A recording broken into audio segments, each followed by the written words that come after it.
Good afternoon or good morning, wherever you may be. Thanks for joining us today for our traditional pay-per-view call with Tony Khan this week to discuss Double or Nothing coming this Sunday at T-Mobile Arena in Las Vegas, Nevada. So just a few quick housekeeping matters in the interest of time and to give everyone an opportunity to ask as many questions as possible. We're going to ask again that you refrain from asking two-parted questions. So try to keep them to one-parted questions. And let's try to keep the questions as best as possible focused on the upcoming Double or Nothing show.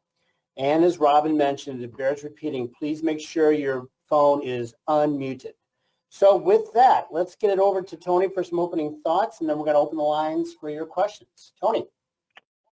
Hey, thank you very much, Jim. I really appreciate everybody joining us today for the all-media call. Thank you, everybody who covers pro wrestling, in particular AEW. We really appreciate you and would not have had the success we've had to date without all of you. So with that, I'd love to hear your questions, and I'll try to answer as many as I can. And just really grateful to you all being here today. Thank you very much.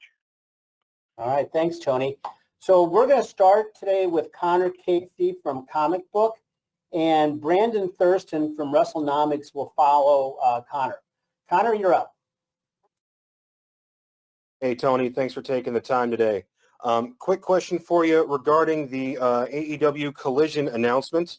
There have been a lot of rumors and speculation. Wanted to get your take on it.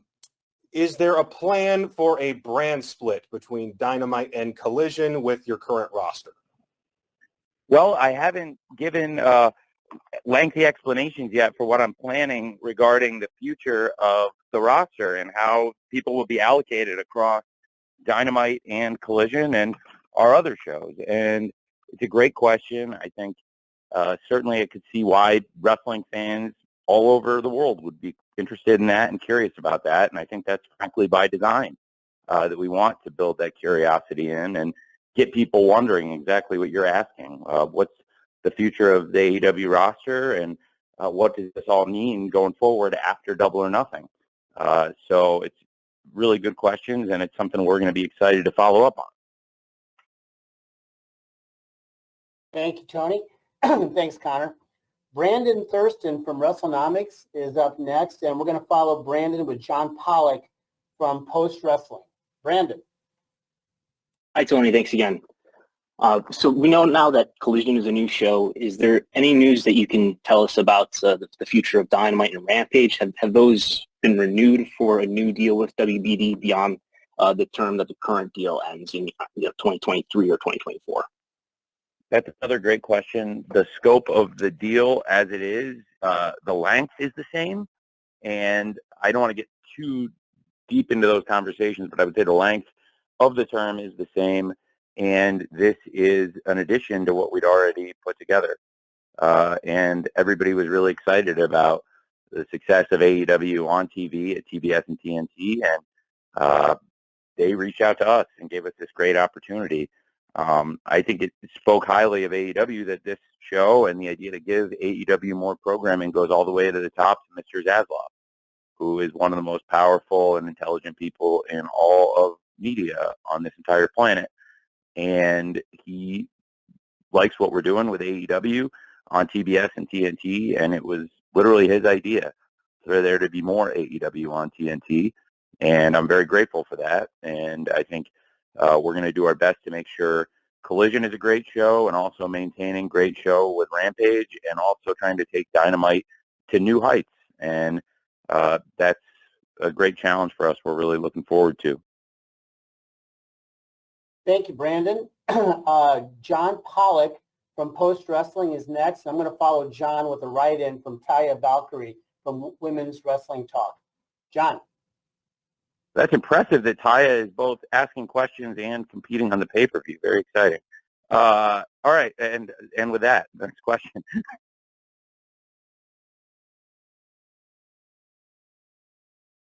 John Pollock, you up? Hi, sorry about that. Tony, with Collision running on Saturday nights, I just wanted to get a bit of your thoughts into running on that night. Obviously, it's a very competitive night, and I just wanted to get some of your insight to running on Saturdays. And the other side of the coin, where do you see advantages with running a Saturday night property? It's a great question, John. I am very excited to be running AEW on Saturday night. I think it's a great opportunity for the company. I believe, to start with the second part of your question about the advantages this brings to AEW, it's a great opportunity for AEW, and I believe that Saturday night is the single best event night for live shows and selling tickets. And so when this came up, I was very excited. And as you can see, we booked some great venues, starting with the United Center on Saturday, June 17th, and great venues going forward after that. And with the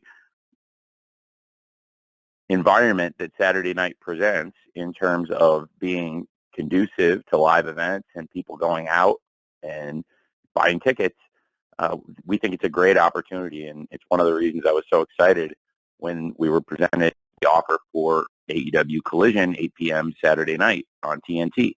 I think there are a lot of great wrestlers and there are great wrestling shows right now. And I think bringing Collision out, we need to do something to make it special and a destination show that people are really going to watch. And I believe we have plans to do that. And there'll be more revealed in the coming weeks. But I know there was a lot of great fanfare and excitement about last night's big announcement that the AEW Collision premiere would take place at the United Center in Chicago. And I think that's the start of rolling out more information and getting people excited about what I expect to be a really great event in Chicago on June 17th. And I think it's a great question. I believe there are a lot of positives about Saturday nights, and it's one of the reasons we were excited about the time slot. Thank you, Tony. And now apologies to Nikki Bushi from Women's Wrestling Talk. I'm operating the dashboard here and got some names transposed. So Nikki, not Taya, asked the following question.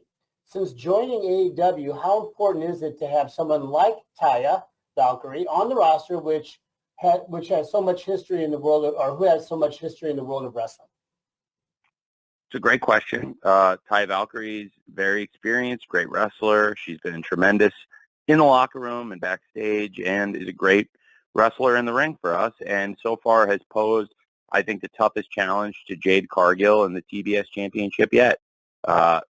The gloves are off, the cuffs are off, the restrictions are off at Double or Nothing this weekend, and her finish, the Road to Valhalla, which is also known as the Jaded, will be allowed in the match. There won't be any Mark Sterling legal tricks this time, and I think it'll be a great match, and I'm excited for Taya to step up.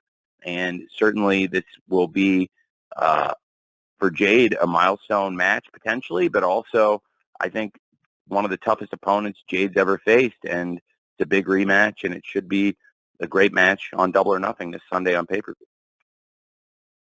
Okay. Thank you, Nikki. So next up is going to be Sean Ross Sapp from Fightful, and Sean will be followed by Chris Mueller from Bleacher Report. Sean, yep.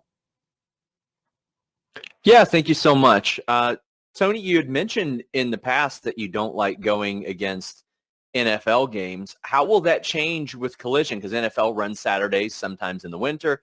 And how will that affect pay-per-views during football season? Will they be on Sundays, or will they go back to Saturdays? And then, do you have a plan in order for that? It's a great question, and it's something we are talking about. I generally am not in the business of trying to compete with the NFL. Once you get to December, as you see, the college football schedule opens up, and then there's more NFL on the Saturdays, and that generally starts around mid-December. I actually worked to leverage that a little bit last year. I did an experiment running a Ring of Honor pay-per-view on that first Saturday where there is very limited college football schedule with only the Army-Navy game and no NFL. Once NFL starts in December, it's obviously that much more competitive of a landscape on Saturday TV. So that was definitely one of the considerations, but it's not like we're competing, 18 weeks out of the season with the NFL. I think generally across the 18-week schedule, You see that most of the games take place on Sundays or Mondays when we are not running events head-to-head, and it's definitely something to consider as we get into that latter part of the season. The NFL is truly the toughest competition in the world, and that'll be as tough a head-to-head matchup as you get. And we've had tough head-to-head battles before, going up against the World Series or big playoff games in basketball. But I think this would be the toughest thing we've ever gone against with the NFL. So I'm not necessarily looking forward to it, but it'll be interesting.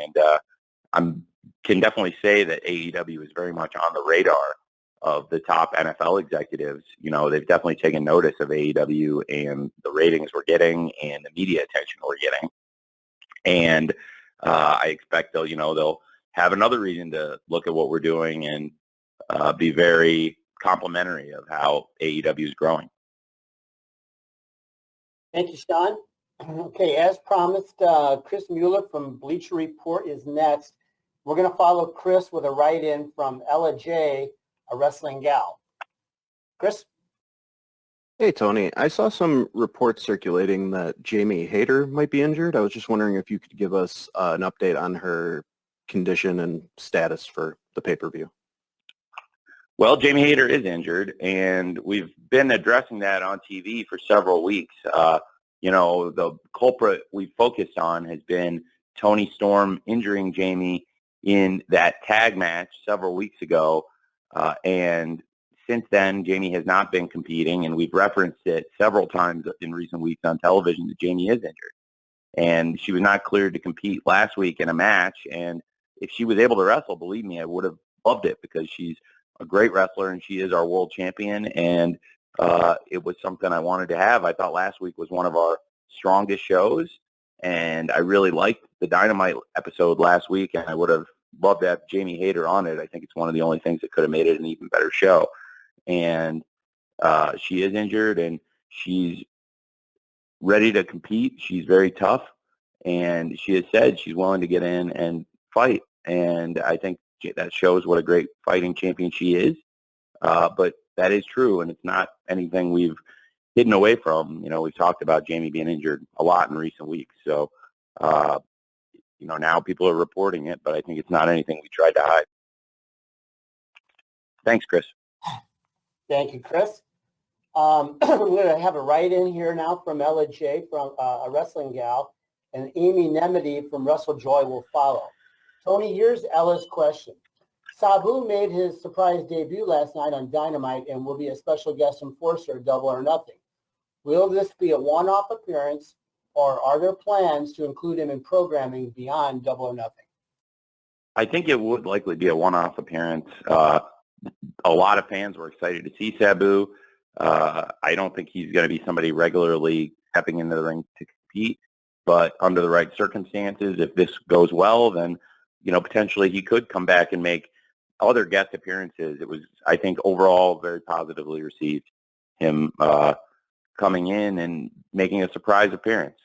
So I'd be open to him coming back, but it's not something I see as a regular occurrence either. It was a very special moment to see Sabu. I got a text from my dad this morning saying Sabu, a blast from the past, because my dad actually took me to see Sabu wrestle when I was 13 years old. And the match we saw him in, the first time I ever saw Sabu wrestle, was Sabu versus Chris Jericho. And it was the only time they ever wrestled. And now they'll be both out in the same ring, and Sabu will be the special enforcer for the unsanctioned match, Adam Cole versus Chris Jericho. And I thought it was a very cool full circle moment. Thank you, Ella. Amy Nemedy from Russell Joy is next, and we're going to follow Amy with Bill Pritchard from Russell Zone. Amy. Hi, Tony. Thank you for taking the time. Speaking of full circle moments, I want to talk about the Four Pillars AEW Championship match with MJF, Sammy Guevara, Darby Allin, and Jungle Jack Perry. All of these contenders have been with the company since the first year, many of them since the very first Double or Nothing. They all have championship accolades standing behind them. I'd like to know how this match came together, as well as your thoughts on the pillars themselves and their growth in AEW as homegrown stars. Thank you. Well, it's a great question. I think we were looking for a top contender and somebody who would be a great opponent for MJF, and in doing so, we found three great opponents and three people we really like. They've all been great stars here, like you said, essentially from the beginning, from the first year and really the first summer that we launched. And I think Jungle Boy, Sammy Guevara, Darby Allin, and MJF all represent the future of AEW. And I think really when you look at the match on paper, it sounds like a great wrestling match, but it means so much to the company, I think, to have four of our really, really, truly homegrown stars, people that had not made a huge international impression yet on television, but people we believed that with that TV time, each of them would grow and get to that spot. And I think each of them had their own backers and people that thought they were going to do very well, but they've all, each of the four, been people in the plans of the company since the first year. And I think there are different people you could give a lot of credit to along the way for helping these guys get into these positions. So people that have mentored them, helped them along the way, each of them, you know, whether it's great wrestlers like Chris Jericho and Sting and you know, a lot of other people along the way that have done things and helped these guys, you know, people including the Young Bucks, Cody Rhodes, Kenny Omega, many others that have had matches with these great wrestlers, I think, and help them get to this level. Some of them have been in big pay-per-view main event matches before. For others, this is the biggest stage they've been in some ways. I think to Darby, I mean, he was on one of the main matches on All Out a couple of years ago, wrestling CM Punk in a match that I think was one of the big draws on the show. But for Darby, being out there at the very end of a pay-per-view is maybe a little different. And MJF has really grown into that main event spotlight. He had been in a main event before this past year, you know, wrestling Jon Moxley in the main event of All Out 2020 in a great match. But he's risen to that main event prominence. And for Sammy Guevara, we've seen him out there in the Stadium Stampede and big matches. But I think as a singles wrestler, this is his biggest moment, his biggest match. And same for Jungle Boy, who I think has been in big matches as a singles and in a team, you know, such as the Falls Count Anywhere match. It was a classic at Full Gear 2021. And as a World Tag Team Champion. But for each of them, I think this is their biggest match, their biggest moment, and it just feels like, to me, it's very emblematic of the growth of the company and how far we've come to have four homegrown stars fighting it out for the championship out there in front of a great crowd where we started in the same town where AEW launched here in Las Vegas at Double or Nothing 4 years later. Thank you, Amy. Bill Pritchard from WrestleZone is next, and following Bill will be Sean Newman from Wrestling Inc. Bill. Hey, Tony, how are you? I'm good, Bill. Thank you for asking. How are you? Good. So you touched on something earlier that I wanted to go back to. You mentioned the reports of a roster split, sort of keeping that under wraps by design, and it kind of feels like you're maybe doing the same with Collision, especially the premiere episode on June 17th. Can you maybe speak to that as far as there's a lot of rumors out there about who will be there, who won't be there? Will you announce stuff as it gets closer, or are you intentionally trying to just build up hype for the show without actually announcing anything specific? Well, I'm definitely trying to build up hype for the show, and right now, obviously, we're very focused on Double or Nothing at this moment, but going forward, as we come out of Double or Nothing, a huge focus to us will be the expansion of our television and AEW Collision. And I think with AEW Dynamite, AEW Rampage, and now AEW Collision, we're going to have three great shows. it's no secret at this point, AEW Dark and AEW Dark Elevation are no longer running, but that is a good thing, and that was part of an agreement with Warner Brothers Discovery to expand our partnership, and that means AEW Collision is starting, and it's a great chance for a lot of the roster. What this means going forward, I have been a little intentionally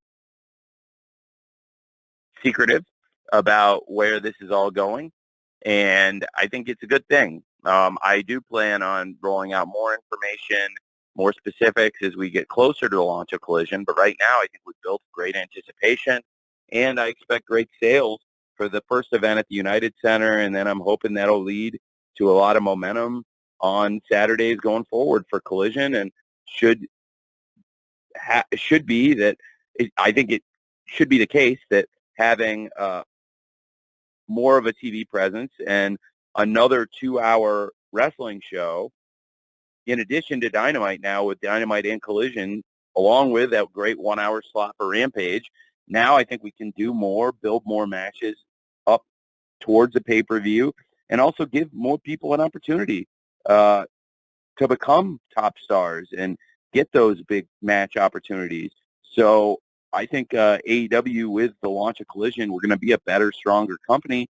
And as far as who's going to be on Collision, who's wrestling who, what's going to happen, and how this is all going to work, as we get closer to it, I will reveal more information. I think it makes sense to focus on Double or Nothing and to build to that great event this Sunday. But I think it's also really exciting for AEW that people want to know where this is all going and what's going to happen going forward. Appreciate it, Bill. Sean Newman from Wrestling Inc. is next, and Sean will be followed by Dominic D'Angelo from Ad Free Shows. Sean. Hey, Tony, thanks for taking the call. NXT Battleground is also this Sunday night, and I know that obviously, WWE and AEW have had a little bit of an unspoken or sometimes spoken rivalry with each other at times. Do you feel like that is building up a little bit more now with the pay-per-views going head-to-head, or is that feeling creeping up at all in the locker room or backstage? Fair question. I think it's been that feeling from day one since we launched the TV show. And it actually probably changed a little bit on April 14th, 2021. And now with this, it feels like the old days in some ways. I'm always very eager to compete in whatever arena I'm in. And I really love the competition in pro wrestling as long as it's done with some ethical standards. And people running events at similar times, I don't know if that's necessarily unethical. I don't have a big problem with it. And I wish everybody the best. And I think I expect we will do the best show on Sunday. And I think there'll be a big audience for AEW Double or Nothing. But certainly that the spirit of competition is something that we've dealt with from the launch of AEW, and I have never really had any problem with it as long as it's, an ethical competition. I don't always think it has been coming from the other side. Thank you, Sean. Dominic D'Angelo from Ad Free Shows is next, and Dominic will be followed by Kevin McElvaney from Pro Wrestling Illustrated. Dominic. Hey, Tony, thanks for taking the call. Congratulations on all the news with Collision as well as Wembley and all that stuff. Really, really good stuff. I'll be in Vegas this weekend for Double or Nothing. Looking forward to it. I do have a question regarding kind of the creative expansion of AEW as it goes. Curious to get your thoughts about, initially you said you're still like obviously head booker and all that stuff, but has there been thought to kind of delegating some of the workload a little bit with these new shows debuting and a lot of storytelling aspects gets across as you move forward and grow the company further? Well, I will be the head booker going forward, as I have been for several years, and I think that with the expansion of AEW television, it means getting more great voices in the room, and I have a lot of great voices in the room, and I could probably use more. And, we've had some new people come in that are helping, and I'm trying to build a bigger team and get more voices and more ideas. And then, the more different viewpoints and the more great thinkers that we have together, and we have some really great thinkers that have come into the room recently, I think it helps a lot. We already had a really good team and a bunch of really strong people helping us put the shows together every week. It's a great group of people, and has been for a long time with, QT and Sanjay, Pat Buck, Jerry Lynn, Dean Malenko, and a number of other great coaches that come in and contribute ideas to the matches and the stories. Madison Rain, Sarah Stocks come in recently and done a great job. BJ Whitmer does a great job every week. And a number of other people have come in and stepped up in those roles recently. Will Washington joined the office and is great with ideas and is another good person to have on the team. I've been leaning on Brian Danielson a lot more recently, and I really like Brian Danielson. I think he can only continue to contribute more and more and more. He's one of the smartest people I've ever met, and I really respect him. So there's a number of people that have great ideas, and I want to try and utilize as much of their thought process as I can. And at the end of the day, I have to decide what goes in the shows and, what ideas we will do and won't do. And I like that. I like the team we have. I like talking to them, and I can't do every idea. And even before when we had a smaller team, I couldn't do every idea. Now there's more ideas and there's more TV time. So in some ways I can do more of the stuff and more ideas and utilize more different viewpoints. And on the other hand, if you bring more people in, then sometimes it's more ideas that you need to put to the side too. But overall, I'm just trying to find the right group and, get the best of the best from this great team we have. And I think, we'll only continue to get better there. Thank you very much, Dominic. Kevin McElvaney from Pro Wrestling Illustrated is next. Kevin will be followed by Nigel Chambers from Big Gold Belt Media. Kevin. Hi, Tony. Thanks for taking the time today. So thank you. Yeah. So I have a question about Willow Nightingale and competition she might, have coming up, because she has this new championship she won last weekend. There's clips shown on Dynamite. Of course, last night she defeated Mercedes Moné, and is the first New Japan Strong Women's Champion. One thing that's being talked about a little less, the first round she defeated a great wrestler by the name of Momo Kogo from Stardom. Forbidden Doors coming up. Is there any chance we have a Stardom presence on that card, whether that's against Willow or anybody else? I do think there's a good possibility. I was talking to Rocky Romero from New Japan Pro Wrestling, and we talked to Geto, and, that New Japan has that great business relationship with Stardom, and I do think it's something we could potentially do. We have such a great roster right now, and I only want to do things that can make it better and expand it. And certainly I think the Stardom wrestlers are some of the top in the world, and they could definitely help us and be great additions. And I'm also sensitive to the length of the shows, trying to keep all the pay-per-views under 4 hours whenever possible. Thankfully, there's not going to be an NBA playoff Game 7 this year, so I don't need to do any of the tricks I used last year to lengthen the show that, frankly, whether anyone liked them or not, they worked. And the show did a huge buy rate, and it was the biggest number of late buys at that point we had ever done. And I did attribute some of it to having a great lineup of matches still to come later in the night after NBA Game 7 ended, because we had record buys late in the night that night. And, when the game ended, there were still 3 of the biggest matches on the card to come, and that was by design, but it meant doing a longer show than we've ever done. This year, I'm not going to have to do that. And in general, on pay-per-view shows, that's the only time we've ever done that out of about 16 shows we've done on pay-per-view. And I think, going forward, I guess that would be 17, including Forbidden Door shows now. And the more shows we do, I believe we've built a great rapport with our fans. I think people have come to expect that our pay-per-view shows are going to be great and people will get their money's worth. At the last pay-per-view we did, AEW Revolution, I thought it was one of the best pay-per-views I've ever seen.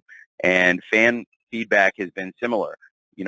Most pay-per-views don't have a match as good as, say, the Bryan Danielson versus MJF's 60-minute Iron Man match, or the Jon Moxley versus Hangman Page Texas Death match, or the Elite versus House of Black match. And this pay-per-view had all three and a lot more too.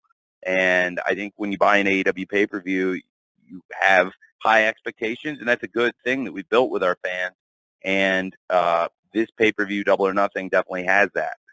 The next pay-per-view we'll do will be Forbidden Door, and as you said, there'll be a lot of great wrestlers, international stars, in particular from Japan, that I think could add to that show and make it a great show. So I am considering a lot of ideas, and one of the most challenging things for me, please believe me, is trying to fit all the great ideas in 4 hours. And even if we don't necessarily always do a perfect job, I do think we generally get a lot of great action in 4 hours, and all of our pay-per-views tend to be very, very good, and many of them tend to be great. And I expect the Forbidden Door show will be very, very great. Last year we had a great experience working with New Japan, and I think we can do it again this year. So as far as the Stardom involvement, that's not 100% in my hands or up to me, but I think they would be a great participant, absolutely. Thank you, Kevin.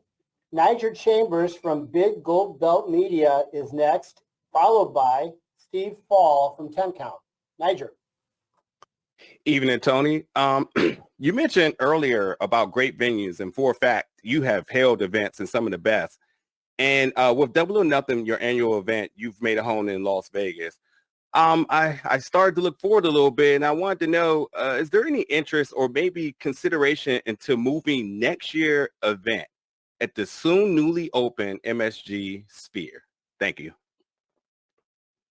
Well, no, I hadn't thought about that. So can you tell me about what venue is that? Certainly. So, if you fly into Vegas, you'll see this new venue that they have been working on. Got held up a little bit by the pandemic, but it is set to be completed and open come September of this year. And, it's right next to the Venetian, and it's from the same folks who have designed Madison Square Garden and their other venues across the world. So it's a very unique event. They're starting to open up with some interactive events, but soon to open up for concerts and other things such as pro wrestling. That's interesting. I don't know much about the venue. I think we have a great venue right now with T-Mobile Arena, and it's our second year in a row running there. But certainly it's been great tradition in Las Vegas, and I would be interested to learn more about that venue. I just like learning about venues in general for sports. So I don't know much about that one, but I'll be interested to learn more about it. I think you've given me something to study now. Thank you, Niger. Steve Fall from 10 Count is next, and I'm going to follow Steve with a write-in from Joseph Galizia from Wrestling Headlines. Steve.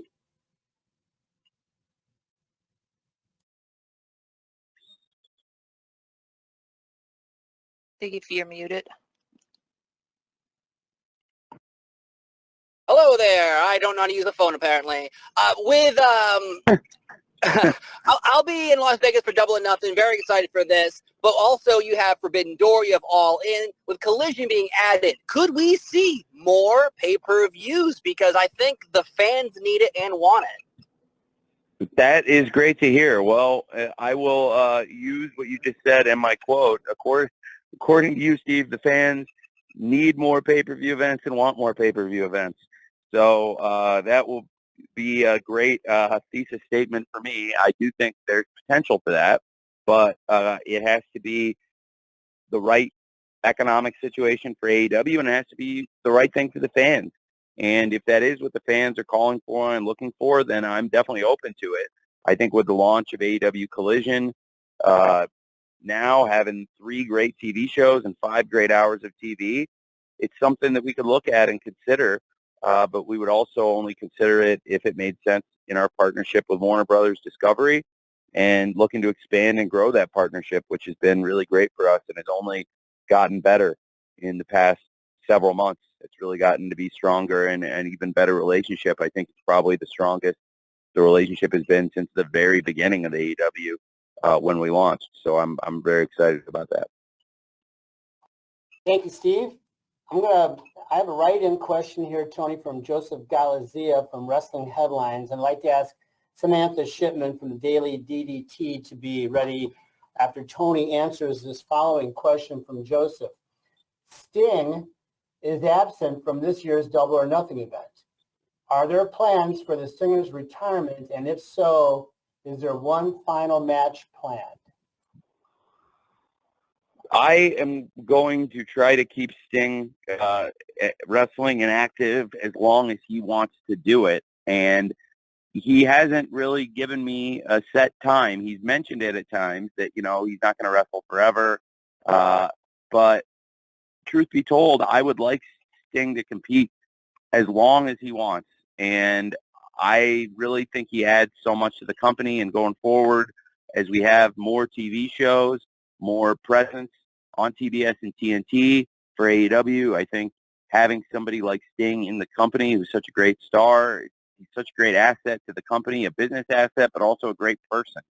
And we love having him here, and I would love for Sting to stay as long as he could, but certainly whenever he eventually does decide that it's time for his last match, we would definitely want to make it a big event. And I think it's one of, frankly, the biggest moments out there in pro wrestling right now is Sting's retirement match. I think if you took all the big ideas, and I'm not just talking about in AEW, I mean in the entire world of pro wrestling, you took all the biggest things and all the biggest ideas and things you could do and put them on paper, I think you'd be hard-pressed to come up with things more interesting than Sting's retirement match, or the kind of things that would get fans all over the world more interested or excited.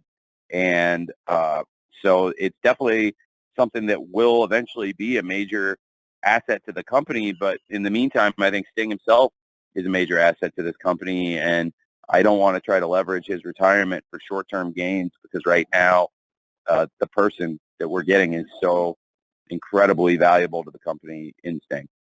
Thanks for asking. Thank you, Joseph. Samantha Shipman from the Daily DDT is next, followed by Nick Hausman from House of Wrestling. Samantha.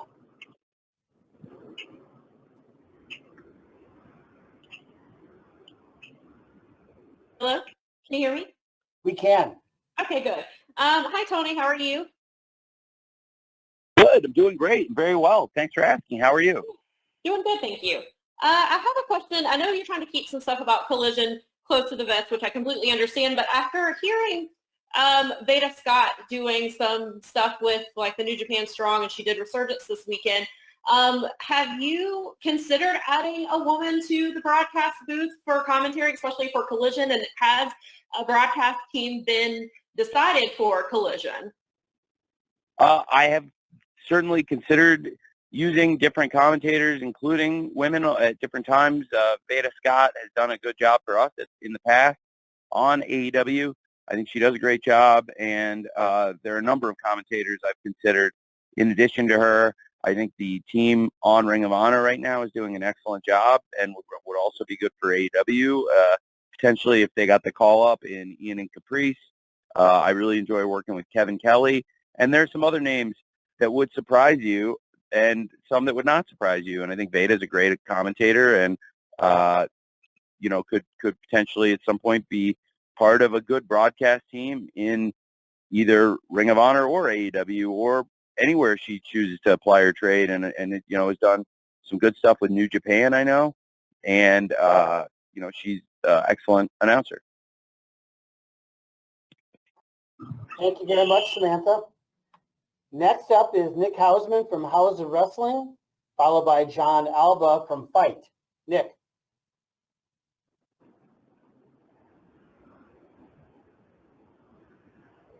Hey, Tony, can you hear me?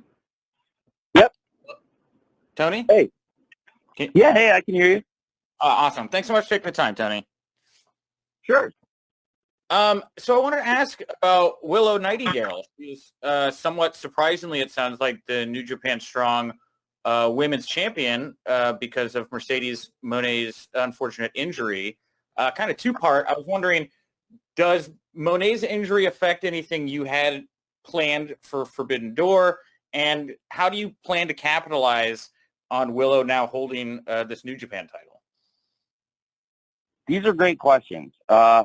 Well, when you go into a tournament with Mercedes Moné in it, she's one of the best wrestlers in the world. I have a lot of respect for her personally and professionally.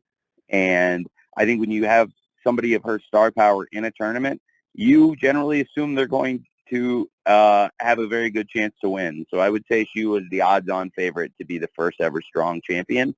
And I think it's very fair to call Willow's win an upset victory.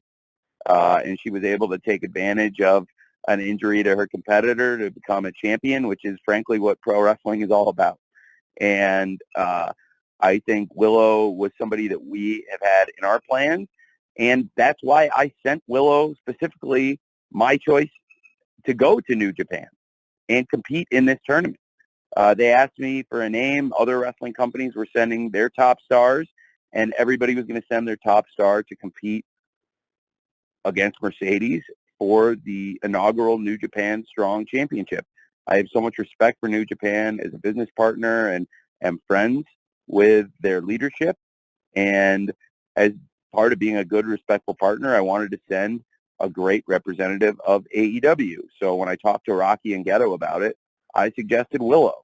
And I think she's come a long way. She had, since we relaunched Ring of Honor, I think maybe, to be fair, with the exception of the FTR versus the Briscoes matches, leaving those out because they are very special. They hold a special place in wrestling history, to me at least, and I think to a lot of other people, and because so many of us look back on them fondly. They were already, I think, 5-star classics, but now so many of us look back on them very fondly with the way they'll always be tied to the late, great Jay Briscoe, who so many of us love. And I think setting aside those which have been by far to me the best things I've been involved with since I purchased Ring of Honor, and those will always hold a special place in my heart.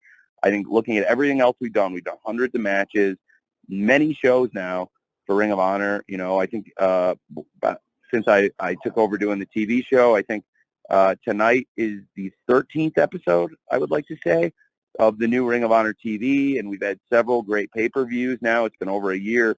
I've run the company. Probably the best one-on-one match that we've had, or certainly one of the best one-on-one matches we've ever had in Ring of Honor, has been Willow versus Athena. It was awesome. It was so great, and it could easily be the best singles match we've had in the new ROH, and I definitely thought it was the best match we had at the Universal tapings. It's just a classic, and I thought it showed how far Willow has come in this company. She's been a part of some big matches. She's certainly considered one of the homegrown stars. She's been, at times, the recipient of some attacks and some chicanery on the part of the Outcast.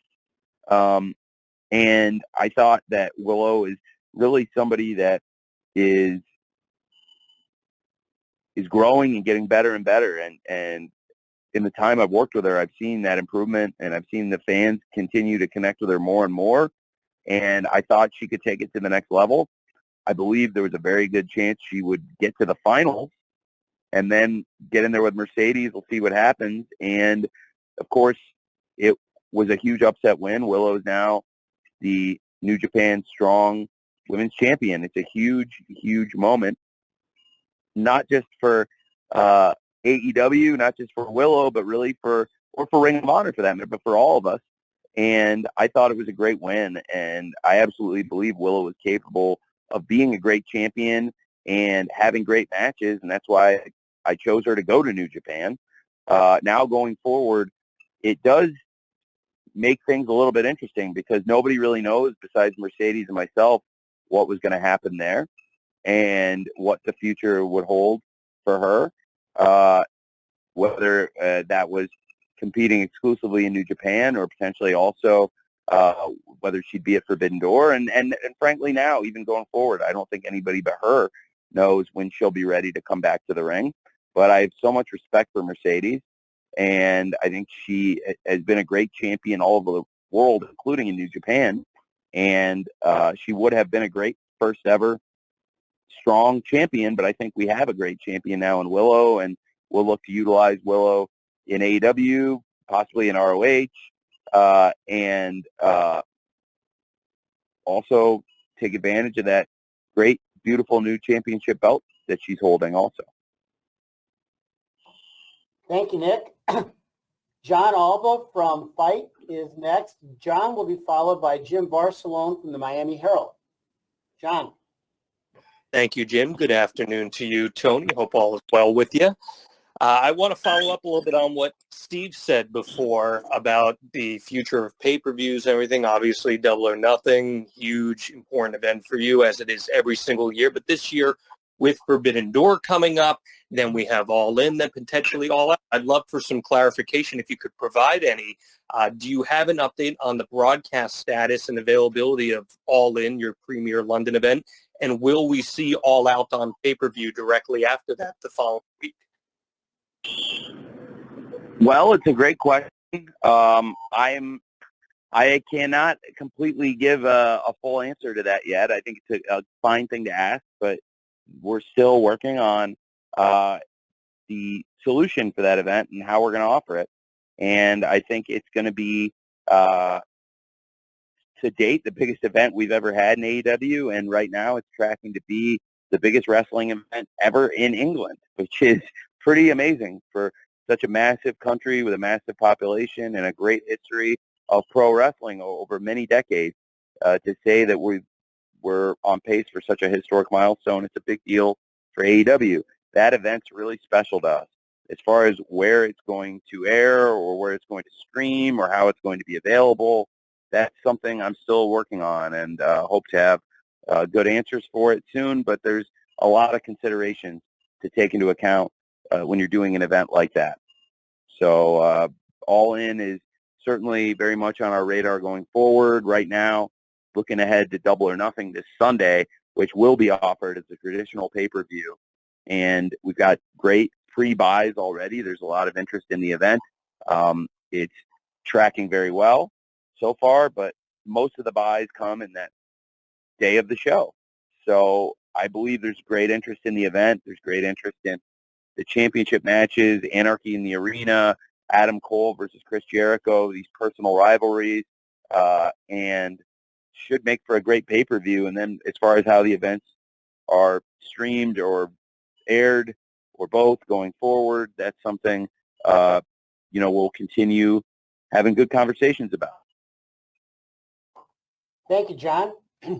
Jim Barcelone from the Miami Herald is next. I will follow Jim with a write-in from Robert Dyer of That's Pop Culture. Jim. Yeah, thank you all. I'm curious with AEW Collision and then obviously Ring of Honor. We have had AEW Dark and AEW Dark Elevation, and that was a great place to showcase some indie talent who did get signed.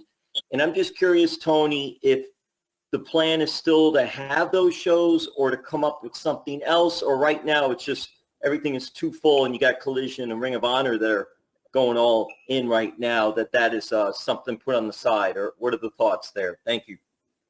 Well, it's a great question, Jim. Going forward, AEW Dark and AEW Elevation, at least for the immediate and semi-long-term future, are not running right now, and it's part of an agreement we have with Warner Brothers Discovery now that I can talk a little bit more about now that AEW Collision has been announced, and everyone knows Collision is coming to Saturday nights, 2 hours. And as a trade, we are not running Dark and Elevation, but it's a great opportunity, in my opinion, for fans to watch AEW's top stars on TV and get more of the stars on TV, and also for Ring of Honor to grow, for a lot of that top indie talent to come through Ring of Honor. And even some of the top stars in AEW are making appearances in Ring of Honor. And we've seen top champions, some of the best wrestlers in the world hold titles in Ring of Honor right now.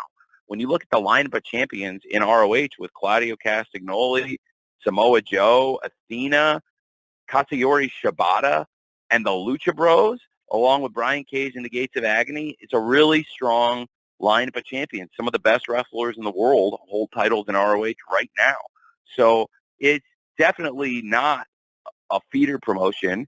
It's definitely its own great company that stands on its own 2 feet with over 21 years of history, and some of the best wrestlers in the world have competed there. But it's also not the same thing as AEW. It's not 5 hours of TV. It's a different company, and I believe it's a great opportunity for a lot of indie wrestlers to come in and make their showing.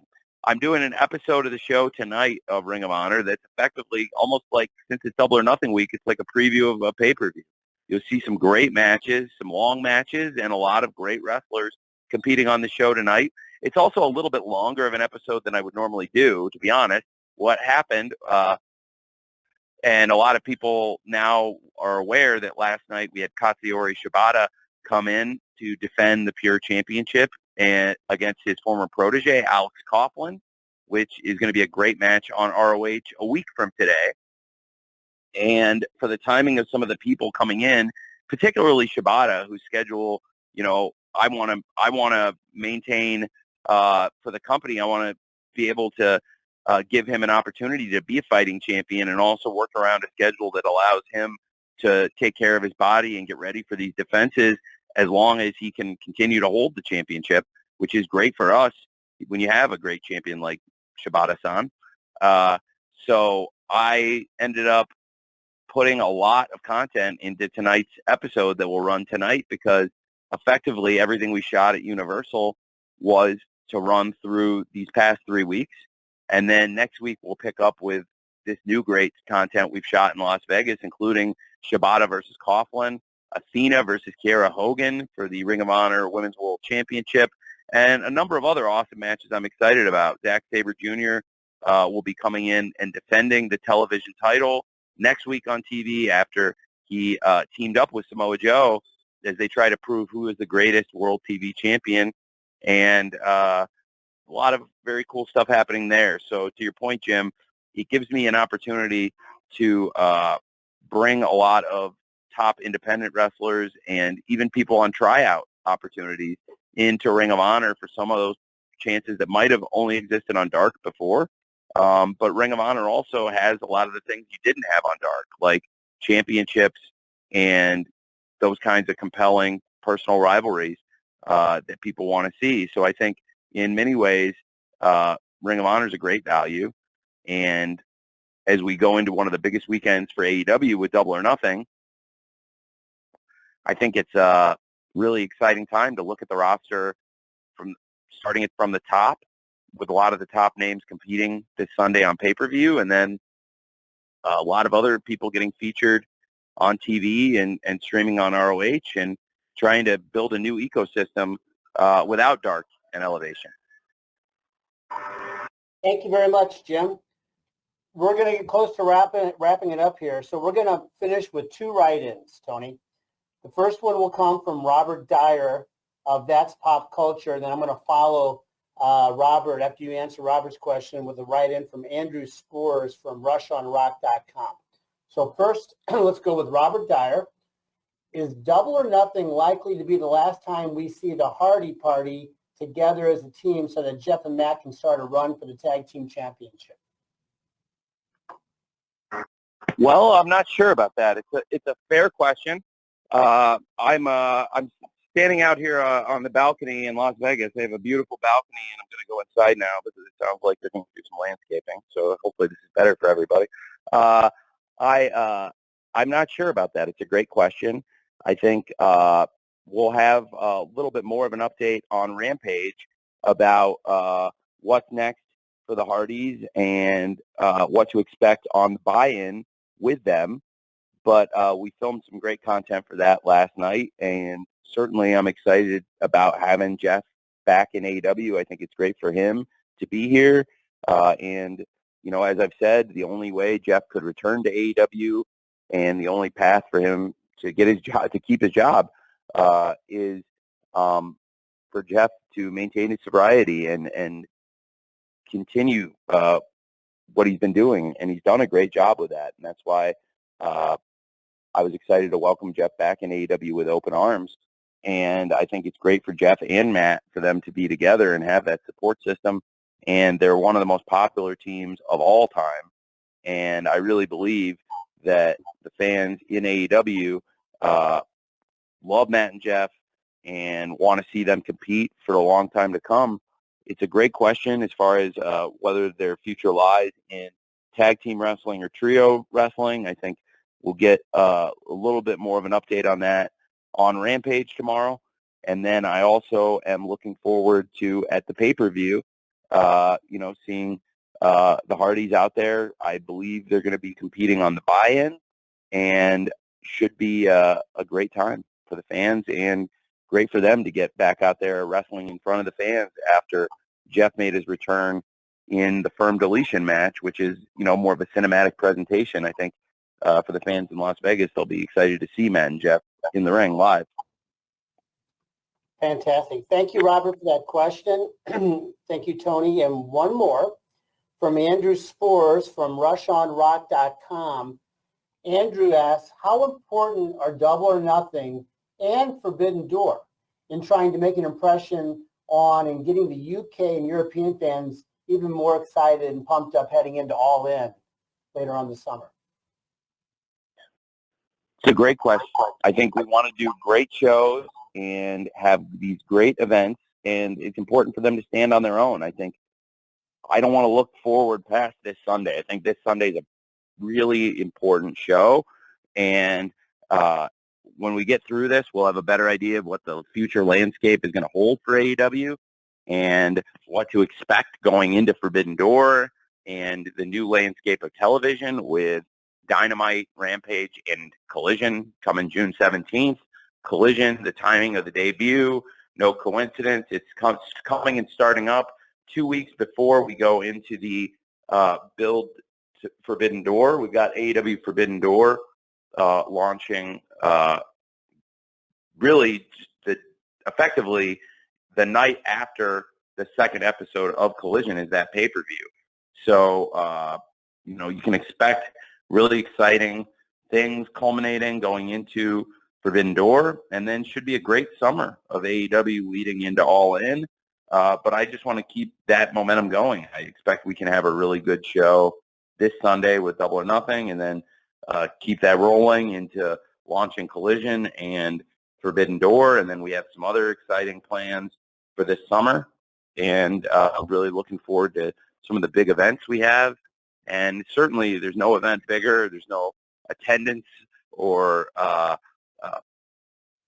presentation or anything else for us that's ever going to be able to top what we're doing at Wembley Stadium. But I do think we can keep it going week to week to week and build off it, and then use that to continue to build.